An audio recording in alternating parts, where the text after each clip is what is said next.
Good morning, everybody. Justin, how are we doing? Doing great. Great. Hope everybody's having a great start of the Friday, and happy truck driver appreciation week for those that celebrate. Hopefully, most of you.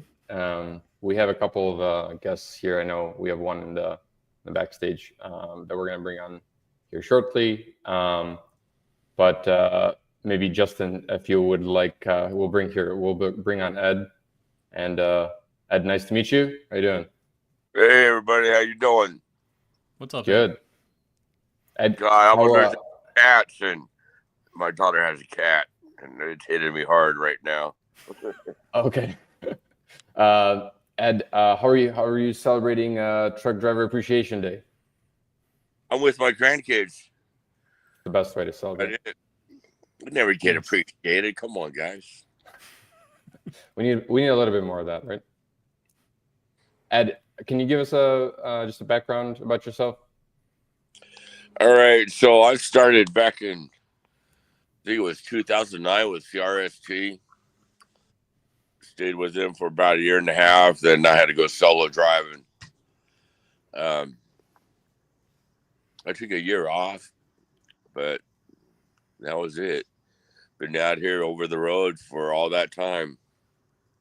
You know, I'm in Washington right now, and it's beautiful out here. The sun's barely coming up. So how do you, Justin? How do you guys know each other?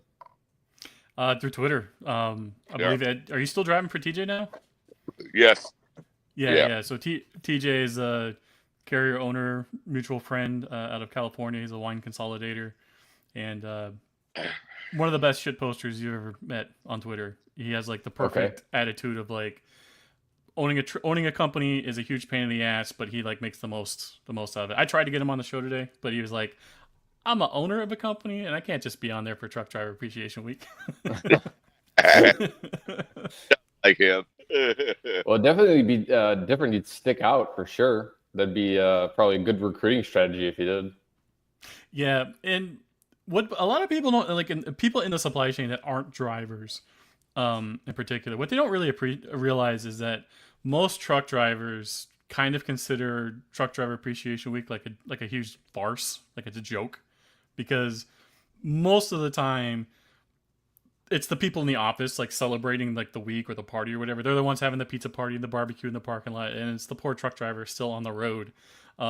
So unless I will say though, I don't know if it's like that at every company, but there's a couple of the like European carriers that I know personally, and they actually do go pretty far to have like a party. Like obviously it's at the office, or like if they have a garage or warehouse, like they will do a really usually really good barbecue. There's like a whole company event, and then when the drivers come through, they basically kind of plan everybody's routes to actually bring the drivers back to participate. Yeah. Not all companies are guilty of this, but it's through no fault of their own, really. It's just the nature of the business, because if you're in an office, you can't take that office on the road with you. You got to wait till your drivers come back.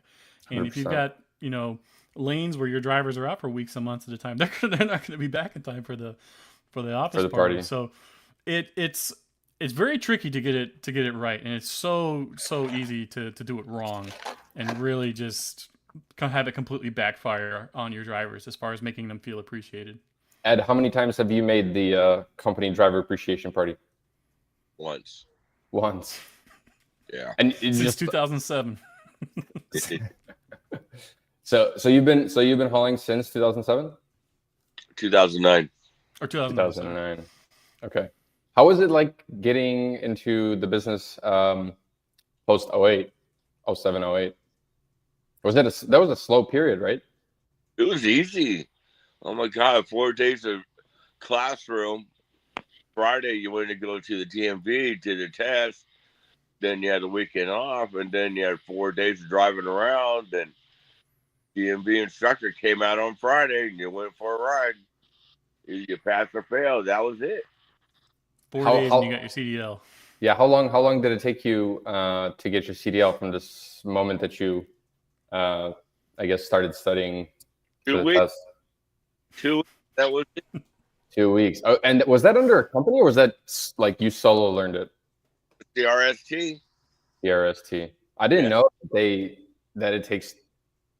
Ed, how did you feel? Did you feel that that was enough training for you? Hell no, it never is. No. Never. We Interesting. learn all the time out here. Never stop learning. What do you think would be like the valuable thing a company can teach new drivers that maybe some of the bigger ones Or potentially don't? wheel. What's I up? mean, 1 month and you can be a trainer? No. No. The trainers need more time behind the wheel. You know. Is CRST a sponsor of this show, Christian? Not to my knowledge, no. Okay, so most of your companies have like some kind of nickname associated with them. So Swift is, sure wish I finished training. CRST's nickname is Crash and Roll Stunt Team. Okay. All right. I haven't heard that one, but yeah. No, every company has a nickname, and I think part of the problem is because the turnover is so high as among the drivers, the turnover is really high among the trainers too. So most of your trainers there don't have much experience. When I started in 07 at Schneider, you had to be there 2 years to be a trainer, and I think they've knocked it down to like a year now. And you have other companies now 90 days. You can go from zero experience to getting your CDL to driving for them for 90 days and be a trainer, which is insane. Wow. That's ludicrous. 2 years makes sense because that means you've at least gone through 2 seasons of all the seasons, or 2 years of all the seasons. So winter driving, summer driving, and everything in between. Getting somebody with 90 days experience and putting them in a truck to train other people is just a recipe for disaster. it is. Ed, it's a miracle you've made it this far. Ed, how is a driver supposed to get trained to, for example, drive in the snow fully loaded if they're taking the courses like during the summer? Well, if you're like me and your special ed, your nickname, I request I-90 and 80 for the winter. Yeah, from San Diego. Either no, there's nothing in between. Everything I was heard in the orientation, in the classroom, I was like, yeah, you guys are crazy. He doesn't do that, man. And sure enough, freezing rain. Woo! I mean, I think just the idea of putting a brand new, untrained driver, barely trained driver, on the road, especially during winter, just understanding how to brake and be even more cautious in the snow. I feel like that is as Justin said, a recipe for disaster. I don't know what proportion. Do you guys happen to know what proportion of accidents may happen like during the winter? Like recently up here, at least in Chicago, we haven't had much like really snowy winters recently, but I don't have the numbers on that, but they do go up in the winter, and the DOT in every state know that. That's why they shut the highways down, especially Wyoming, if it gets real bad. Because if they don't, there's going to be a lot of guys just getting themselves killed on the road. We have a comment here. In the summer, the driver drives the truck. In the winter, the roads drive the truck. That would be probably accurate, I would say. But yeah, and it's so true for every company. My first year at Schneider, so I was from Florida. Ed's from San Diego. I'm from Florida. So neither of us grew up driving in snow. And I started around like October.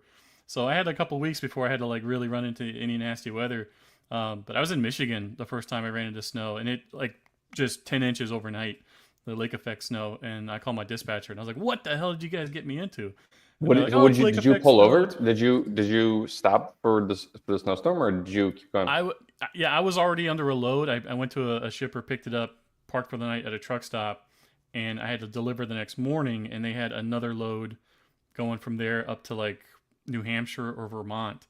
And I told them, I was like, guys, I am from the southeast. I don't know anything about driving through the snow and ice and stuff. We had the simulators in class, but like that's nothing compared to like real world experience. And it was like 3 weeks of hell, just grinding. Fortunately, because the roads were so bad, the speeds were really low. And there are not a lot of like real steep grades up in that area. I mean, there's a few. But yeah, as soon as I was done with that load, they sent me down to like Texas for a few weeks, and that wasn't so bad. Yeah. Damn. How about you, Ed? What was your first load? Do you remember? No, I just remember Minnesota. Gosh, it was so bad. I drove nights. Nobody wanted to drive nights. I said, okay, 6 p.m. to 6 a.m. That's my shift. Doesn't matter how many miles they do, we switch. So I'm driving there at night in Minnesota, and I'm in a whiteout. I go, great. I had cars behind me and everything. I'm just barely moving with the flashers on, and I called dispatch. Hey, I'm in a bad situation. Well, just pull over on the off ramp. By the time I see him, they're gone. You know, it's that bad. And so I woke up my co-driver. He's been driving for a while. He rubs his eyes, looks, and all he says, "Oh crap!" And then, yeah, he crapped himself. I was like, God, Oh now boy. all this. That's the last thing. That's the last thing you will probably want to deal with in the middle of a snowstorm.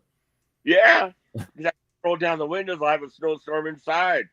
Oh my God. I remember very vividly a load. So I also had my CDL Ed, and one of the loads I picked up from Des Moines, Iowa for Pepsi, and was bringing back to.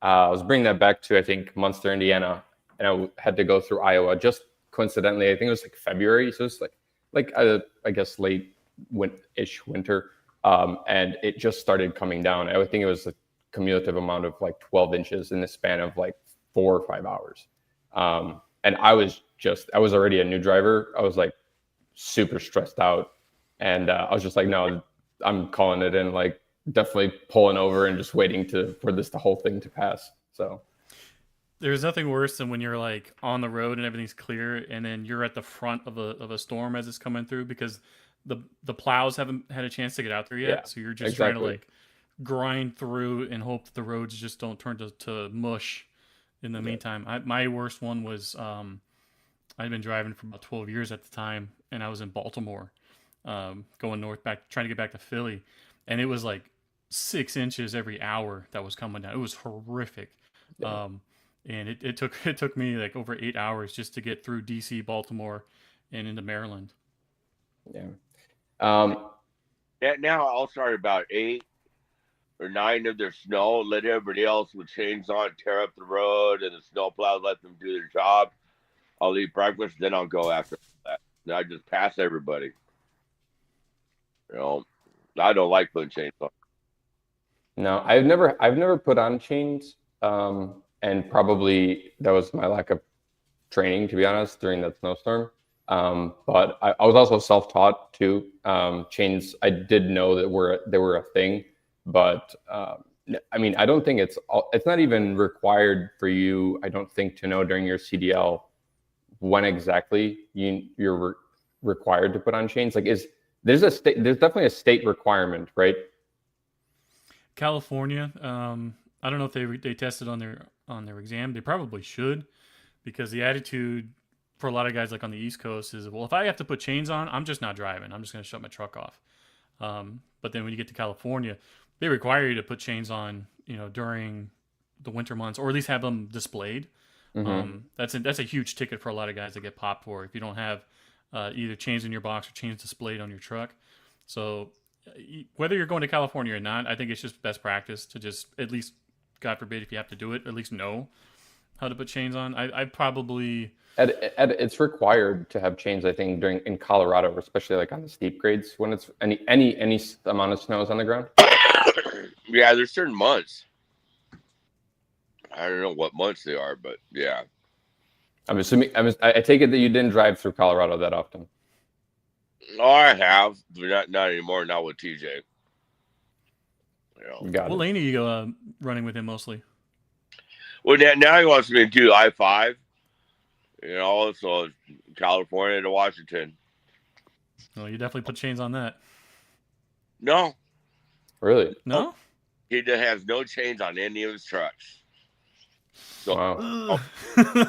There's been a couple winters where I used to drive for a company out of Tracy, California, and they'd run me up to Washington and back sometimes.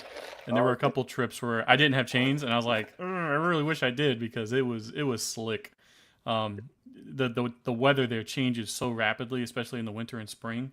It could be nice and sunny below elevation, and then as soon as you get above a couple thousand feet, it just turns nasty real quick. Yeah, the mountain range after Redding to was that Phoenix, that Petro? Mm-hmm. Man, that could be terrible.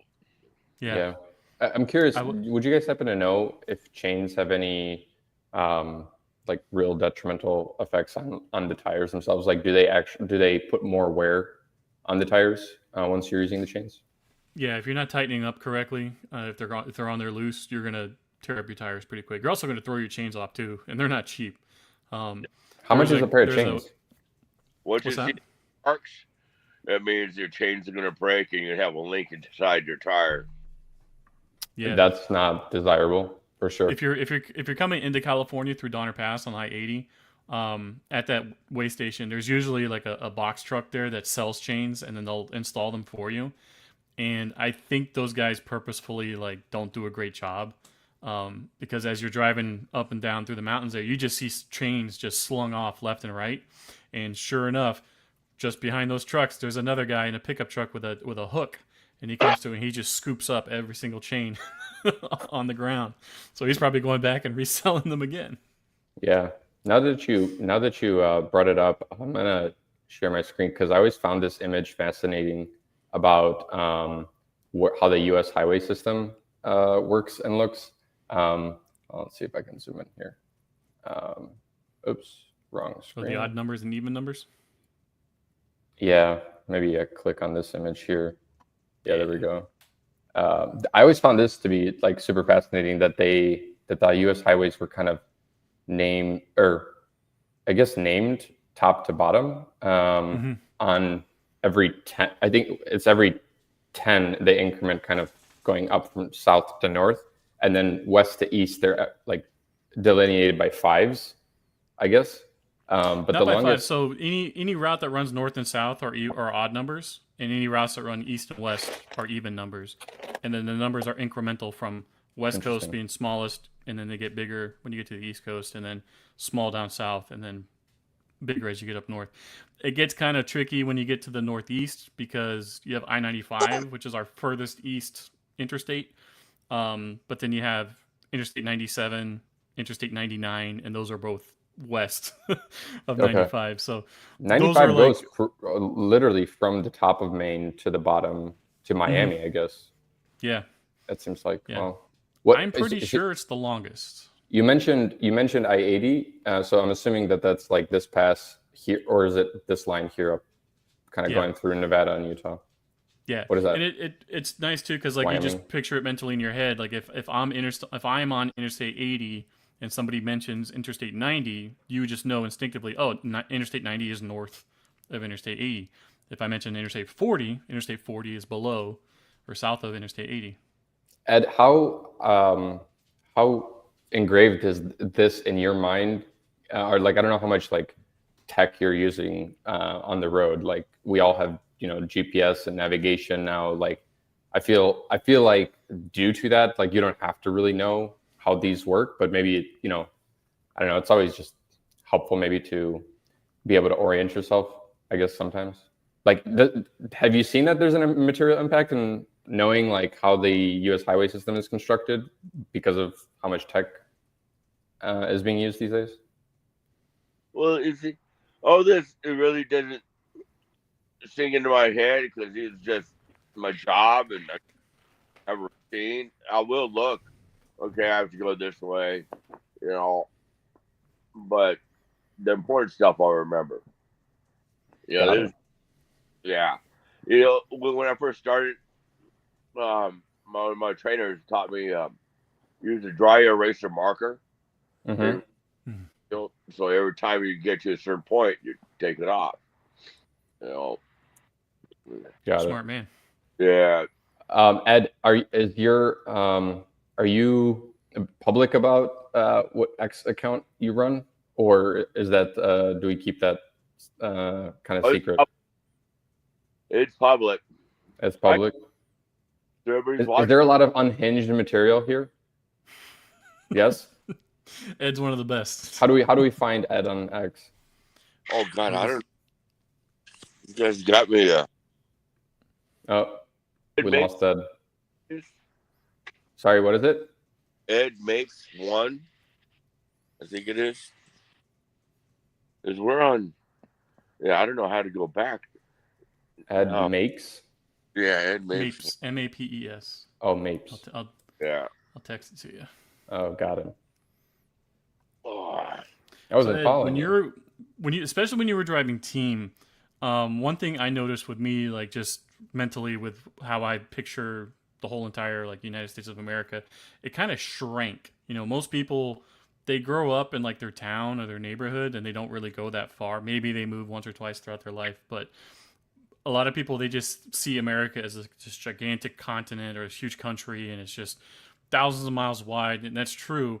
But one thing you find as a truck driver, especially if you're driving team, is you stop thinking of America as like being on that big of a scale, because you can get from one coast to the other in like 2.5 days driving team. Is that something you like kind of experienced over time? oh man, I'm just so cold. Put on a sweater. Oh my god! Well, my daughter brought out a robe for me. All thick. Teams, it's a tough life. Oh my god! You know, that's tough. I did that for about a year and a half, and that was. And you're just always on the road, like literally always. You are. The truck's always supposed to be moving. You know, and if you're teams, oh my god, the roads are terrible. You know, all of a sudden you're a foot off the bed. There's some pothole, some bump. You know, and personally, I don't think teams should be allowed because of the sleep. You know, it's hard to sleep when you're a team. Really? That is something I think DOTs need to look into is the quality of sleep that team drivers are getting on the road is absolutely terrible because the road conditions are so bad in certain states. When I was driving team, I-40 in Arkansas was like just horrific. As soon as you cross the state lines, you're like Ed said, you're just bounced out of the bed. And if you're trying to take your 10-hour rest, it's impossible depending on what state you're in.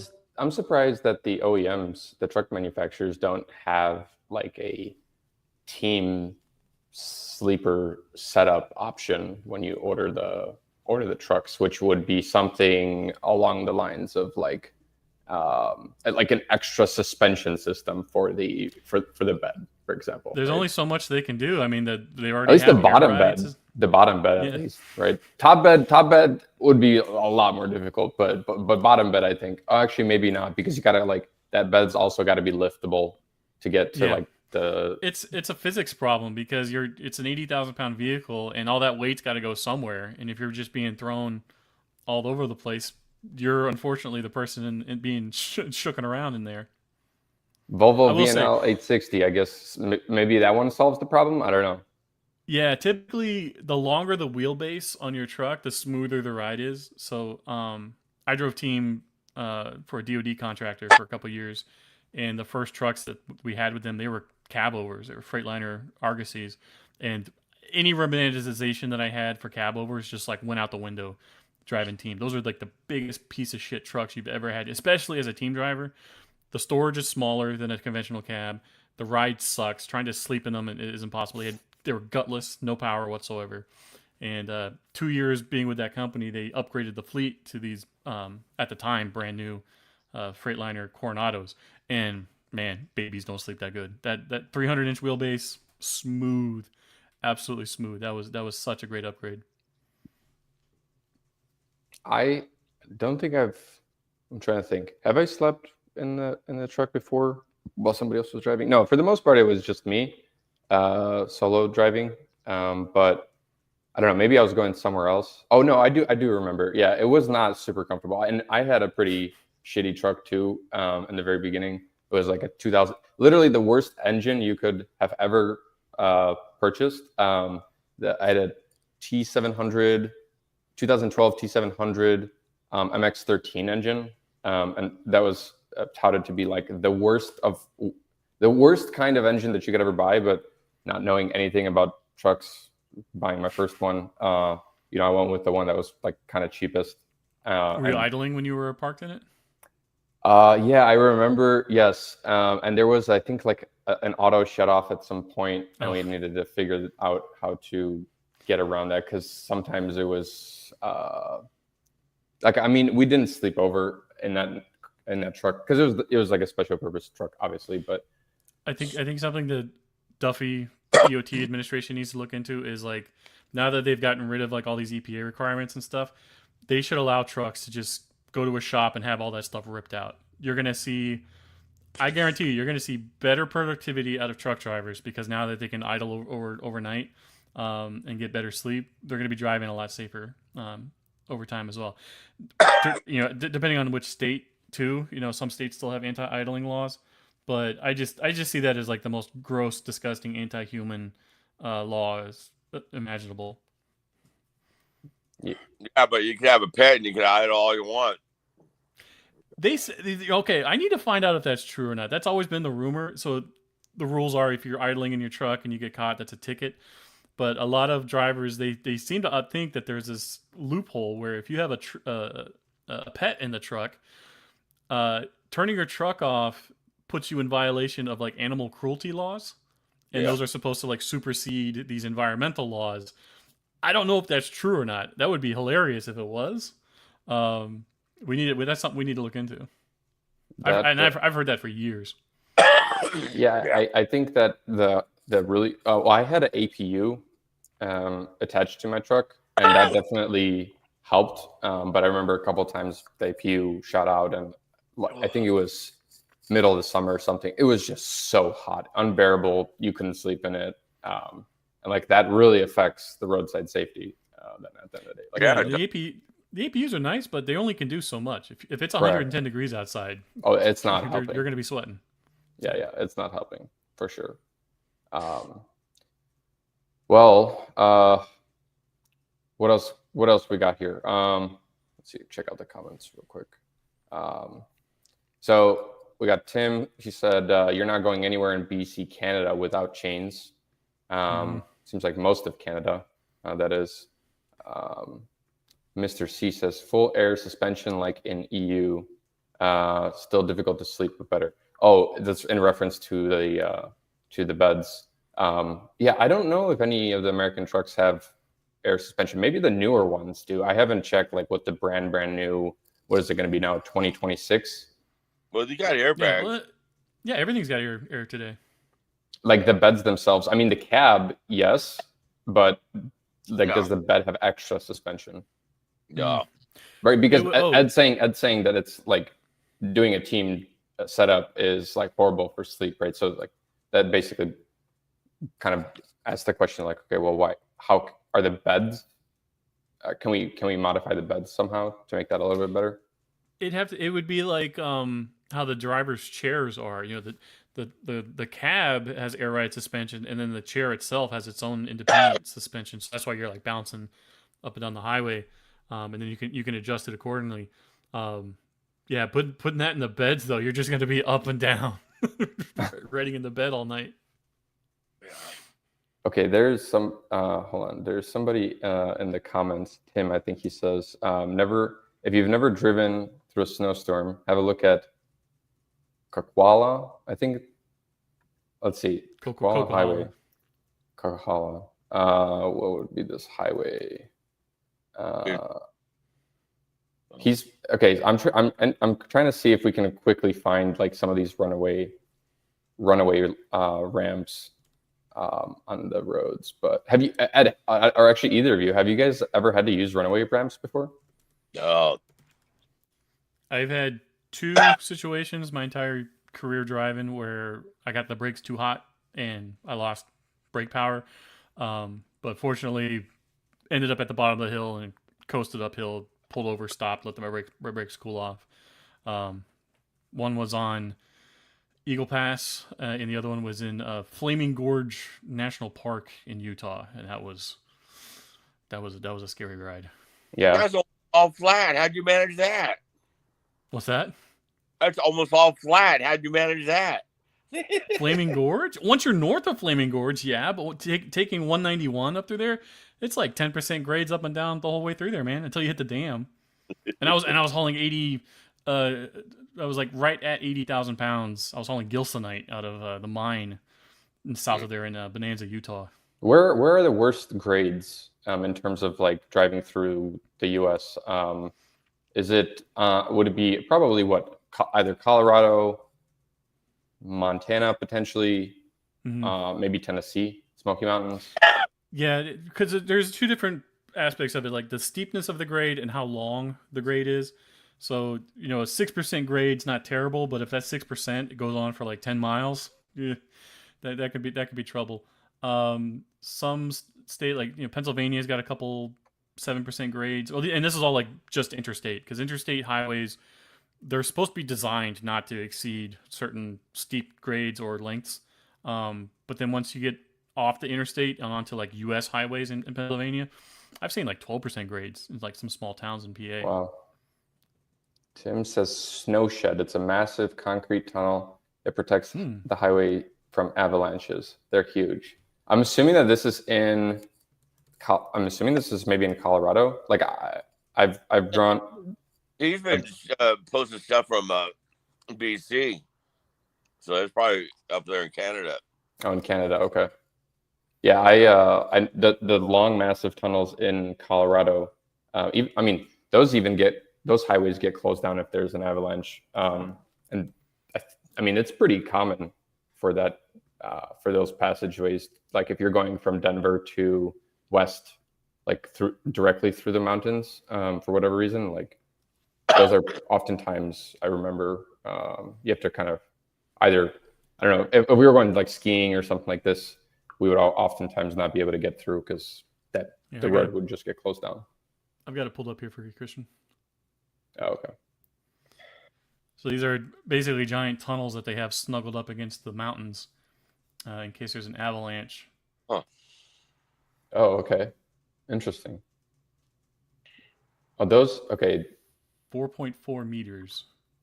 What is the 4.4 meters? That's the sign right there. That's the height.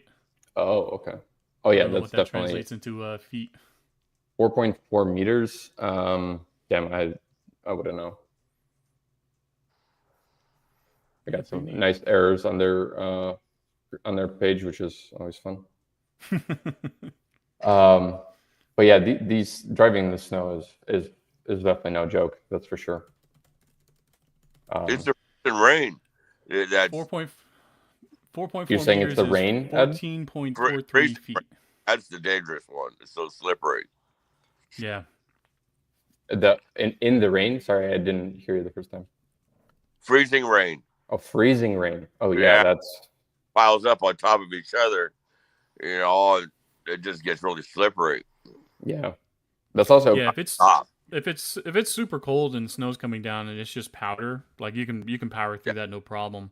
But when it's rain and then it freezes and it hits the ground, you're in trouble.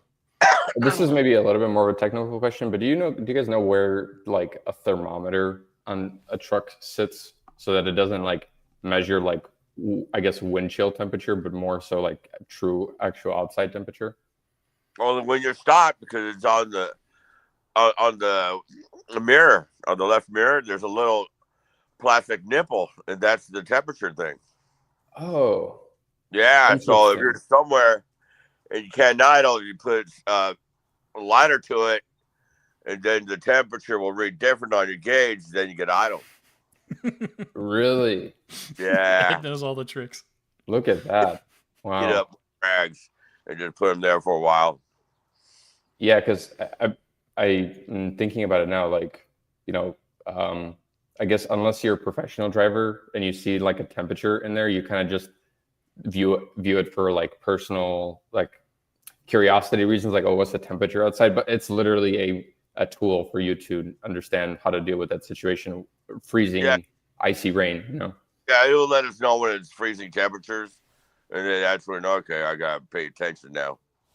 Yeah. And a lot of older trucks, the temperature sensors are like under the hood. So it's getting warmed from the engine while you're running.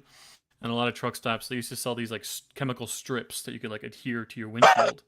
And that way, as you're driving down the highway, you could look up and it would be like when you have an aquarium or something and you have like those like color changing thermometers.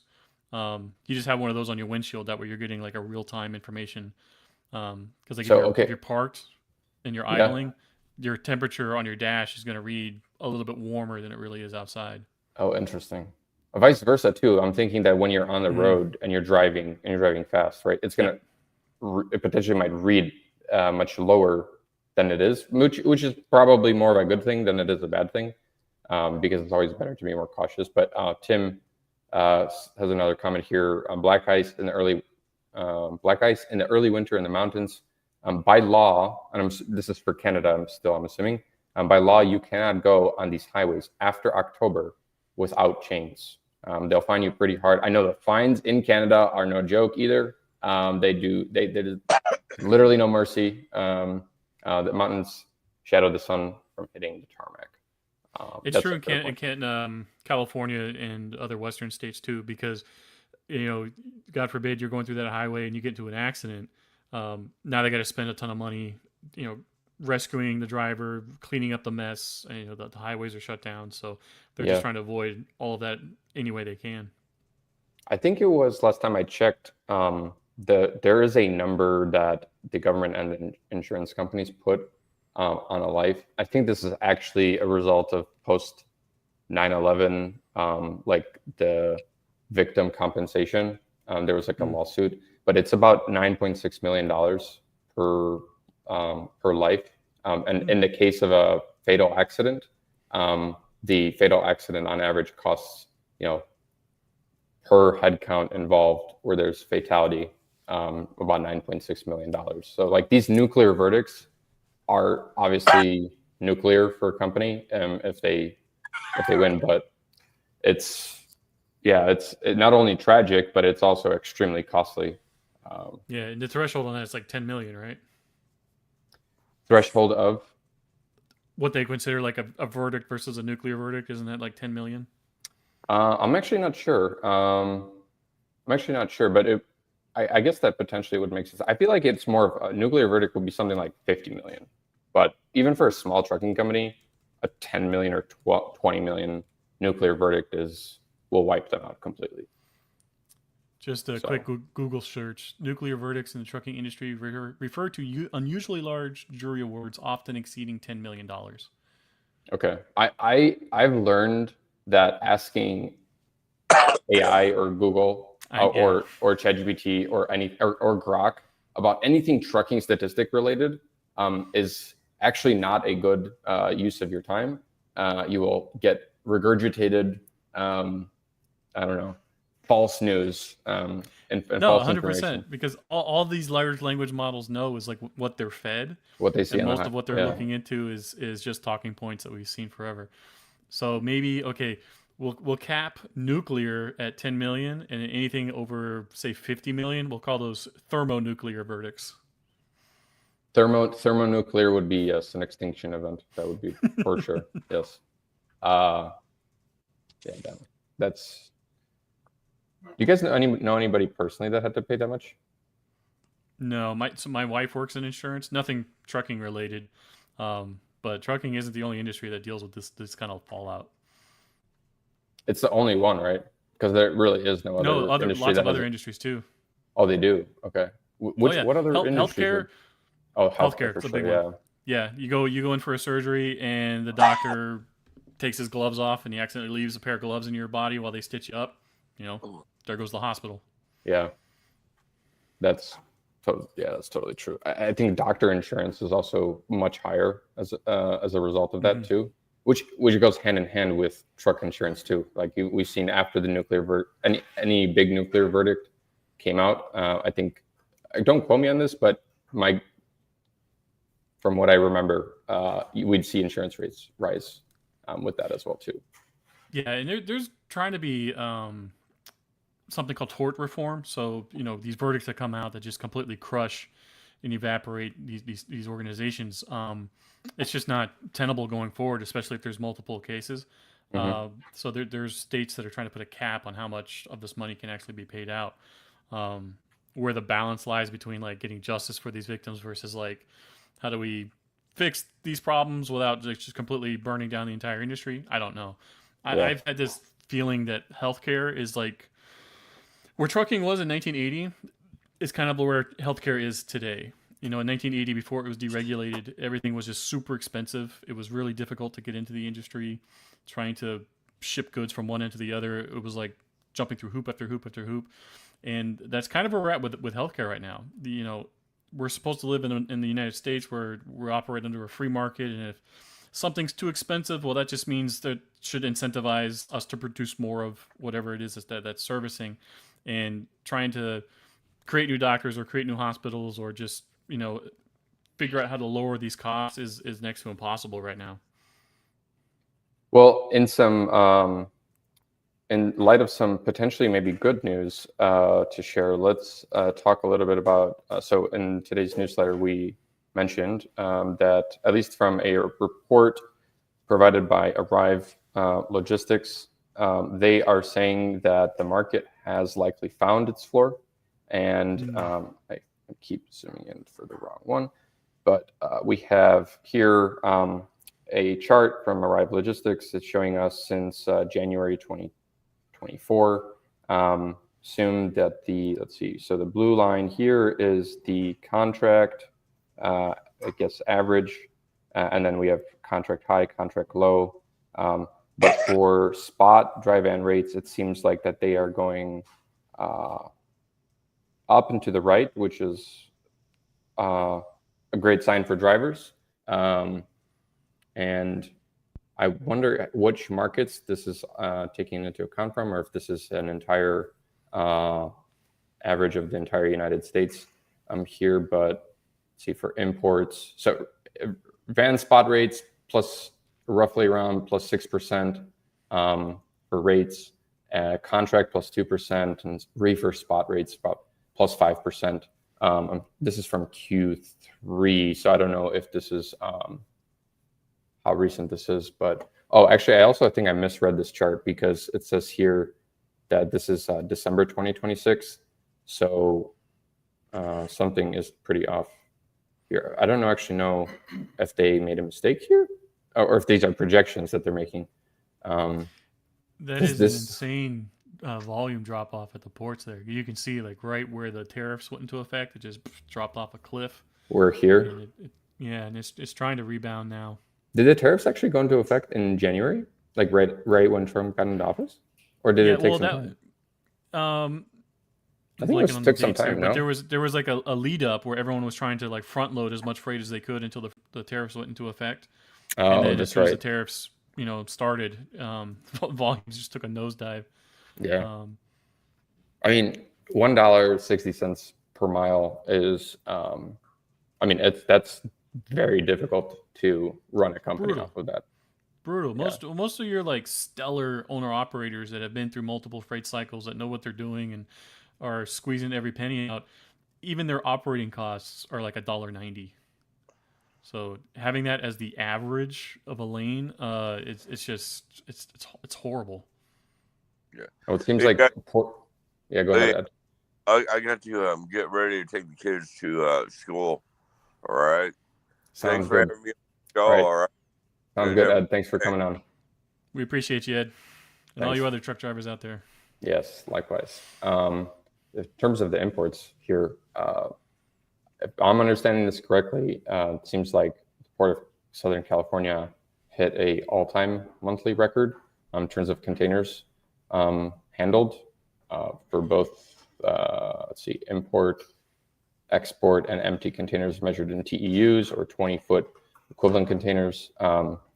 And so there's slightly a little bit less in August, but I think just in the tariff effect is represented pretty clearly here in like May 2025, if I'm not mistaken. Yeah, that's where people like Craig and all them were warning about how this would like affect back to school shopping if this stuff wasn't fixed, because most of the stuff that hits the store shelves is arriving in these ports months before they're actually available for retail. So the volumes that we're supposed to be seeing over this month into the next month is all the Christmas shopping stuff. So the toys that are going to be on sale this month, and if it looks like volumes are doing pretty good as far as the imports, if this is record highs. My concern was that we would everybody would front load everything before the tariffs. The tariffs would go into effect. Volumes would take a nosedive, and then they would just stay at the bottom. But it looks like it shot up, went down, and it's kind of like come up again and leveled Yep. off. So It far, seems so good. like fleets are still hesitant, which makes total sense, and pulling back on purchasing new equipment. Class 8 net orders fell 21% year over year in August to 12,000. I believe that is per month, if I'm not mistaken, while retail sales dropped 13% year over year. And so demand is still soft, seems like, but the rates, I'm not probably the person to provide input on like why the rates may be picking back up for at least for dry spot and the other ones as well. But I don't know, maybe not enough companies are holding off and being able to hold off and are closing down, being one of those impacts. But some of the recent like government legislation that was imposed around like the what was it, the English language proficiency tests and stuff like this. How much of an effect do you think that actually had? Probably not. I mean, it's honestly hard to say. So I'm going to be in Chicago or Romeoville, Romeoville, Illinois, later today, actually, this weekend for the Carrier Revenue Summit. And there's going to be a lot of carriers from the Chicago area that I'll get to talk to. One of them I was talking to last night, who's on the panel tomorrow. She works for a company with about just under 500 drivers, and they had 27 drivers for their company who couldn't speak English. And she's livid because she paid out of her own pocket to send all of her drivers to English as a second language courses. And out of those 27 drivers, only 2 completed the course. Wow. Yeah. So it's a struggle in that area. So everyone there I've talked to has been trying to play by the rules and get their drivers up to snuff. And I think a lot of them, they're just like, our drivers are quitting. You know, they're just too concerned about taking the risk of getting pulled over at a way station. Yeah. Also want to highlight, I think, a pretty big piece of news here too, which is that Highway has bought Neutral, like the company called Neutral. It was a freight matching startup for digital load board tools.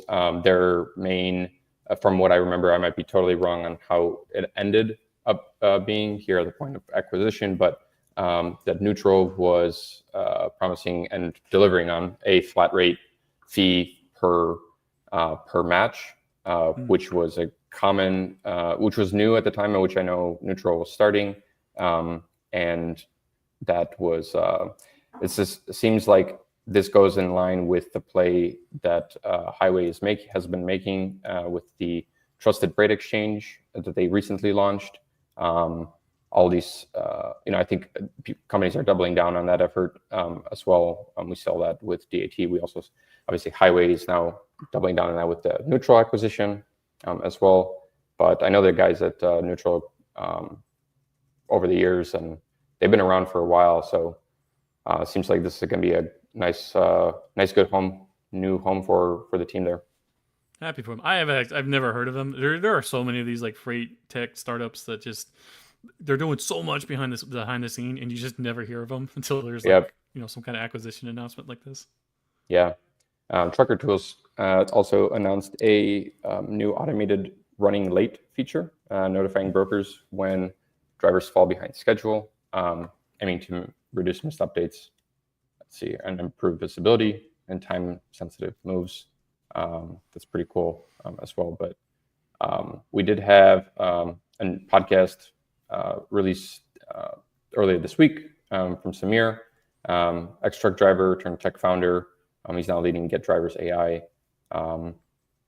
Can go check that out. We've also been releasing some of the podcasts that we recorded and interviews that we recorded as part of the Freight Caviar San Francisco Freight Tech documentary. If you haven't checked those out, highly recommend them. There's tons of gold in those interviews from industry leading operators to also supply chain investors as well. So make sure to check that out. But you guys recorded so much stuff there. That was great. That was a crazy week, man. That was no joke. We got a meme here too. I'm waking up another beautiful day in freight, waiting for the market to rebound. So maybe we will be resurrected shortly here based on the trend of the spot rate. Many such Spot rate cases. changes. Have you been paying attention to some of the ice raids happening in Chicago this week? I've only started to see more of it kind of, I think, last night or this morning. But yeah, it seems like it's definitely happening, and they are definitely out in Chicago, doing what they said they would be doing. So yeah, so this one I thought was interesting. So this was like a carrier owner, a dude from Lithuania, Arturas Pivoras. mm-hmm. Came here illegal from Lithuania, been living in Chicago. He owned AMA Logistics Incorporated. Yep. He was detained by ICE, and like a lot of these guys they're detaining, it's got quite a criminal rap sheet. I mean, that's a pretty large resume there. Yeah. What's crazy is, a lot of the focus from like the federal government on the trucking side has been like going after the drivers. And my biggest complaint is like these drivers aren't really the issue. It's the companies that are hiring them. And to me, it's insane that anyone can come here or to any country illegally drive a truck there, let alone be a trucking company owner. Yeah. So I'm really hoping they ramp up their efforts and go after more guys like this, because this is crazy. I mean, aggravated assault in 2012. Yeah, it doesn't seem right for theft. that to be on your resume, but then you also being able to operate a 80,000-pound death trap. It's kind of those two things don't really go hand in hand for me. Or to own a company where you're putting drivers in the truck with these kind of vehicles. So yeah, here's the fella right here. Yeah, he was wrapped up in a copper wire heist in Bolingbrook in 2015. Wow. I don't know. Oh yeah, so she updated his. Yeah, in Bolingbrook. That's wild. Let me zoom out here. Yeah, so here's his vehicle safety record. Not great. Not great. Is someone you would trust with your freight? No, or on the highways. No, definitely not. But yeah, there's many more such cases, I believe. And cool. Good luck, ICE, in tracking these guys down. Sounds good. Justin, thanks for coming on. Ed, thank you. If you're still listening, thank you for coming on as well. Thank you, everybody, for tuning in this week. And hope you guys have a great rest of the Friday, good weekend, and we will see you all next week. Absolutely. Thanks so much. Thanks for having me, man. If you guys are anyone of you listening, if you're in the Chicago area, come out to Romeoville tomorrow at the Carrier Revenue Summit. I'll be there. That's like literally in the middle of the cornfields, brother. All right, nothing wrong with cornfields, but it is far away from where I am. So, but we'll try to see each other. All right, take care, guys. Take care, man. See you. Bye.